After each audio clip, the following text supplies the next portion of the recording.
आज अंतरिक्ष से धरती के लिए रवाना होंगे शुभांशु शुक्ला। शाम 4:30 बजे ISS से रवाना होंगे शुभांशु।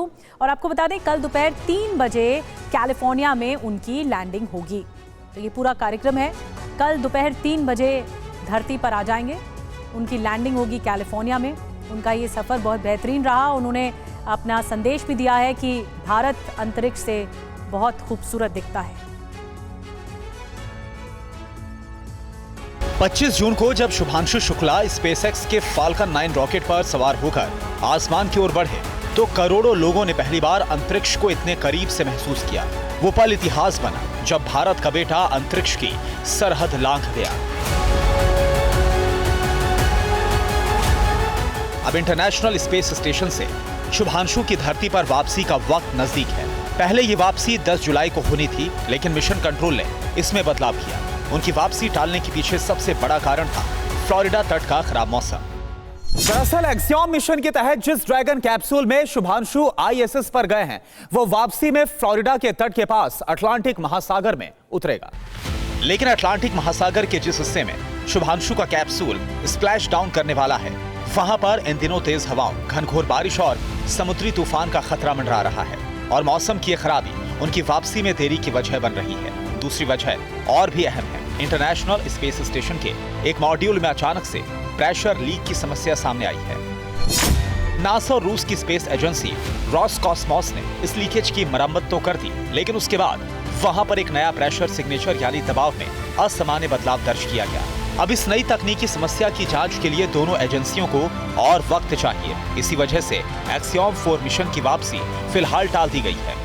इसके अलावा नासा ये भी सुनिश्चित करता है कि एक मिशन की वापसी और दूसरे की लॉन्चिंग के बीच कम से कम 48 घंटे का फासला हो, ताकि स्प्लैश डाउन के बाद ड्रैगन कैप्सूल की जांच और रीसेटिंग की प्रक्रिया पूरी की जा सके।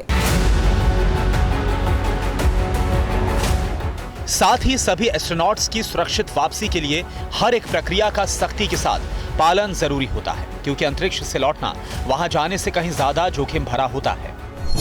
सबसे पहले होती है सभी क्रू मेंबर्स की मेडिकल जांच, ताकि वो पृथ्वी पर वापसी के लिए पूरी तरह से फिट हो। उसके बाद अनडॉकिंग की तैयारी, यानी स्पेस स्टेशन से धीरे धीरे कैप्सूल को अलग करना। अनडॉकिंग के बाद कैप्सूल को पृथ्वी की कक्षा में लाया जाता है। और आखिरी लेकिन सबसे चुनौतीपूर्ण स्टेप, पृथ्वी के वायुमंडल में सुरक्षित प्रवेश, जहां पर कुछ सेकंड्स में तापमान 1600 डिग्री तक पहुंच सकता है। अनडॉकिंग के बाद ड्रैगन कैप्सूल धीरे धीरे ISS से दूर जाने लगता है और यहीं से शुरू होता है पृथ्वी पर वापसी का सबसे संघर्षपूर्ण सफर। करीब 28 घंटे लंबी यात्रा, जिसमें हर सेकंड में हजारों गणनाएं होती हैं। इस दौरान कैप्सूल की रफ्तार, दिशा और ऊंचाई को धरती पर बैठे वैज्ञानिक पल पल नियंत्रित करते हैं।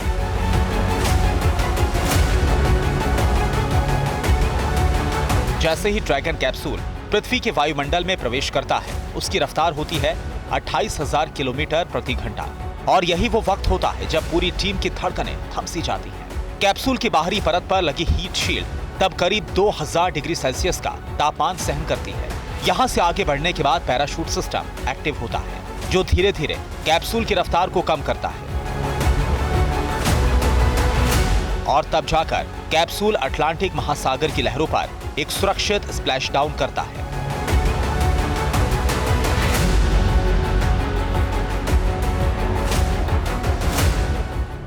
शुभांशु शुक्ला भी अपने ऐतिहासिक मिशन को पूरा करके अपने तमाम वैज्ञानिक प्रयोगों, अनुभव और अंतरिक्ष की अनगिनत यादों के साथ इसी रास्ते से पृथ्वी पर लौटने वाले हैं। Bureau report, TV9 Bharatvarsh.